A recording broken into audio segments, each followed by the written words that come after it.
متصدر لا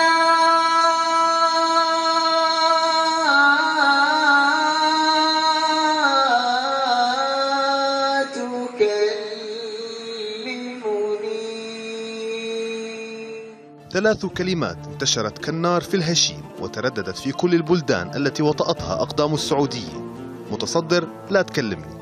العبارة التي بات مشجعو نادي النصر السعودي يرددونها عقب احتلال فريقهم لصدارة البطولة المحلية لكرة القدم، حتى باتت تستخدم على نطاق واسع في الشارع السعودي. عناوين صحفية، أغاني ومقطوعات موسيقية، مواويل وقصائد، أحاديث لا تنتهي تحمل في طياتها هذه العبارة المثيرة للجدل.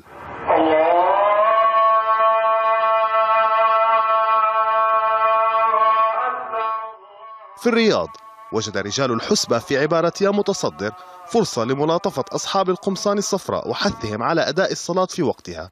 النواحي التي انعكست على المجتمع في هذه الناحية، حتى أنك تستغرب يعني من قضية متصدر لا تكلمني، انعكست نواحي عداوة وبغضاء بين الإخوة، بين القرابات، بين الزوجين، بين الأصدقاء، بين المجتمع الواحد. أصبح ناس يسخرون وناس يلمزون بكلمة لا تكلمني. وحتى في أكثر النقاشات احتداما لا يجد البعض غضاضة في إنهاء الحديث بعبارة متصدر لا تكلمني. هذه الأمور شايفها كلمة لو تزيد. أجل أمير لو سمحت، متصدر لا تكلمني. أنا مش عايز حد يكلمني، والصدر لا تكلمني. مش عايز حد يكلمني، الصدر لا تكلمني. مش عايز حد يكلمني. هذه العبارة باتت جزءا من القصائد الشعبية وتعويذة لكثير من الطلاب والسياح السعوديين في الخارج. متصدر ولا تكلمني، متصدر ولا تكلمني، متصدر ولا تكلمني، متصدر ولا تكلمني. ثورة جديدة في عالمنا السعودي تحديدا، لأن احنا دائما نحب الأشياء الجديدة ونتفاعل معها ونزيد عليها من أي مكان عن أي مكان في العالم.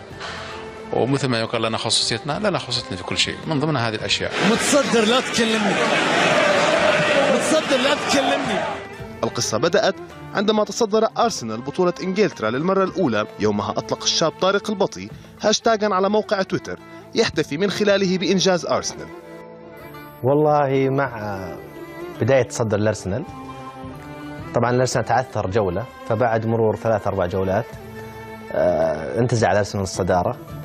فمع النشوة ونشوة الانتصار وكذا، فقلت متصدر لا تكلمني، تهاجم بالصدارة ذيك الفترة.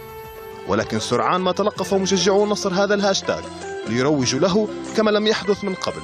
ولن يمر العام 2013 دون أن يدون في صفحاته هاشتاغ متصدر لا تكلمني كأكثر العبارات انتشارا في وسائل التواصل الاجتماعي.